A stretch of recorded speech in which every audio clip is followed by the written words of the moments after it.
No pill can instill empathy, no vaccine can prevent murder in cold blood, and no amount of talk therapy can change an uncaring mind. Journalist and scientist Ross Pomeroy.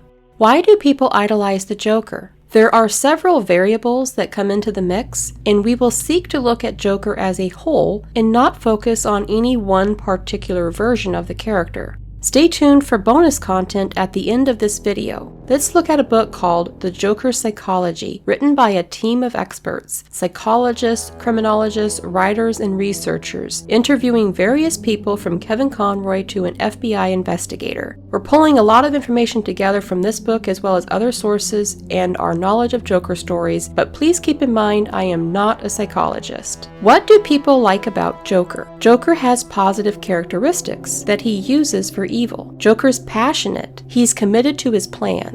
And we look up to people who are resolute. Joker's brilliant. He's extremely smart and knowledgeable about science, especially chemistry. Joker's insightful. He sees others for who they really are, and he tests them beyond what they think they can handle, and he reveals who's fake. He has a sadistic way of showing people what things really are. Joker's self-aware. He's quite aware of who he is and what he does. He doesn't try to justify himself. He's just who he is, doing what he does, and he lets you handle that. Joker's powerful, and that's appealing to many people. The danger here is that when we take positive virtues that we hold dear and attach them to evil, we make the evil more desirable. What's more, many people already see themselves in Joker, at least a little bit. Joker represents our basest animal instincts, and because they're familiar, we're drawn to it. Drawn to the Joker who embodies them. That side of us that wants to slap someone who's angered us, or punch the guy who cuts us off or cuts the line. Most of us won't do those things, but some people stay with toxic thoughts, and by lingering there, they begin seeing power in the Joker and how much power they think they could have if they let their animal instincts come out more. Of course, we should note that if someone went around acting like the Joker in real life, the likely outcome would be a shortened lifespan. They'd probably be killed by a person acting in self-defense, or a police officer protecting someone, or they get the death penalty. Will Friedle, who voiced Terry McGinnis in Batman and Batman Beyond, set in a futuristic Gotham full of Joker copycats known as Jokers with a Z, said that people look at Joker and think, that's me if I was unhinged. We like to find characters that we identify with, because it makes fictional characters feel more real, and we feel less alone. But then why don't more people identify with Batman and try to mimic him, or find connection with and admire Batgirl or Nightwing? It's possible that more people do look up to the heroes than those who look up to the Joker, but because they blend in with society, they don't make the news or stir controversy like someone who admires the Joker might. Joker believes we're all one bad day away from being like him. This isn't entirely true, but it leads us to another parallel. 89% of us experience trauma at least once at some point in our lives, while 9 to 10% suffer post-traumatic stress disorder, PTSD, as a result. The percentage of PTSD is lower than we'd expect because many of us grow as a result of trauma, and our reaction isn't always negative after healing. But many of us do suffer a trauma, and we feel scared, helpless, fearful, anxious, and we admire Joker's power all the more. Or we look at the Joker and the trauma he has suffered in certain stories, and we feel kinship with him. Most psychologists in this book agreed that Joker is a narcissist. Many suspect that he fakes mental illness to avoid getting the death penalty for his crimes. This book outlines how Joker doesn't fit the criteria for most other mental health disorders, aside from the few mentioned in this video. The American Psychiatric Association, APA, states that someone may be narcissistic when they show at least 5 of the 9 signs, and as you'll see, Joker has most of them. Grandiose sense of self-importance.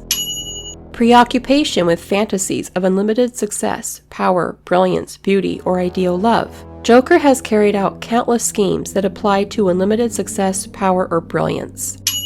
Belief that he or she is special and unique and therefore can only be understood by or should associate with other special high-status people or institutions, which explains why Joker's obsessed with Batman and associates with other top supervillains like Riddler and Penguin but kills his own henchmen. A need for excessive admiration. Remember when Joker put himself on playing cards and made fish look like him? He wants people to know him. A sense of entitlement. Joker takes whatever he wants. Interpersonally exploitive behavior. Joker uses others. Lack of empathy. We don't even need an example here. Envy of others, or a belief that others are envious of them. This one might not apply to Joker, except that it might be the root of why he gets angry when others feel hope in the world but he cannot. Demonstration of arrogant and haughty behaviors or attitudes. Yep.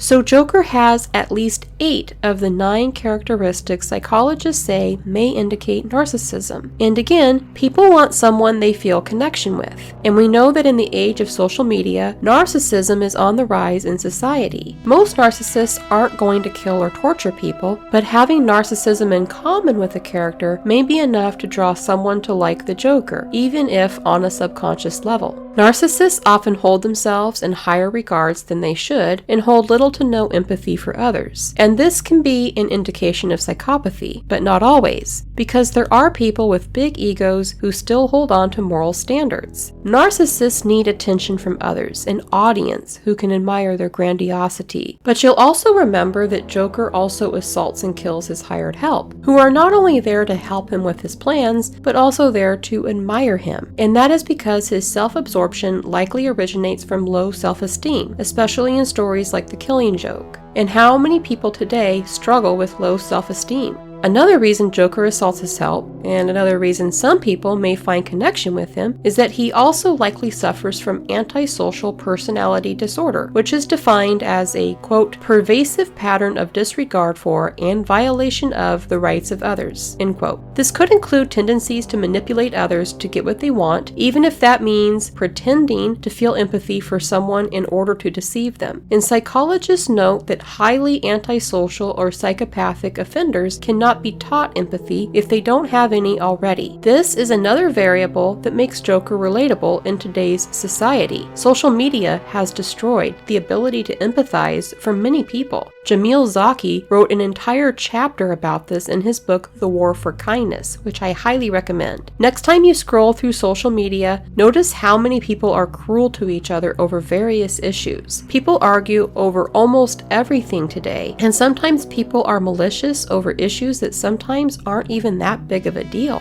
For some, this mentality carries over into everyday real life, which again means there may be more people out there finding Joker relatable, but perhaps some of them aren't fully aware of why. Joker's level of power is intoxicating. Real-life serial killers like Ted Bundy or the Zodiac Killer feel a sense of power and control over the police, investigators, and the media. They make entire communities fearful. This also comes back to narcissism as well. Mark Safarik, who worked as a criminal profiler for the FBI for 23 years, said, "Part of psychopathy has a narcissistic component to it. They see themselves as the center of the universe, and that everything revolves around them, and they require that adulation and that media attention, and they want to be known." Human nature for many of us, when we lose power or control in our lives, we want to take it back. Many of us have lost a sense of power or control over our lives due to events of the last couple of years, and this may make Joker even more appealing to those who have suffered from recent events. In short, there is no simple answer for why people idolize the Joker. Some admire his positive virtues, while hopefully disagreeing with how he uses them. Some see themselves in him. Some wish they could be him. Some want his power. But I hope, after all the destruction caused by real-life and fictional Jokers, that more of us want to look up to Batman, Batgirl, Nightwing, or Robin and seek to make ourselves more like them. Now for the bonus content. Did you know that the Texas A&M shooter had a tumor in his brain? Police found a note on his body asking for an autopsy to be performed on him to see if there was any visible physical disorder to account for his brutal headaches and overwhelming violent impulses. They did so, and they found a pecan-sized tumor on his amygdala. It's been discovered that when the amygdala is compromised with tumors, vascular malformations, or even birthmarks, it can potentially cause abnormal behavior. In this case, it may have been the driving motivation for the massacre at Texas A&M, though researchers still debate how much of a role it could have played. What do you think, guys? Are there any reasons that I might have missed as to why people idolize the Joker? Do you disagree with any of the reasons that I listed? Let me know in the comments. I hope you guys enjoyed this. Until next time, keep weaving the threads of your stories.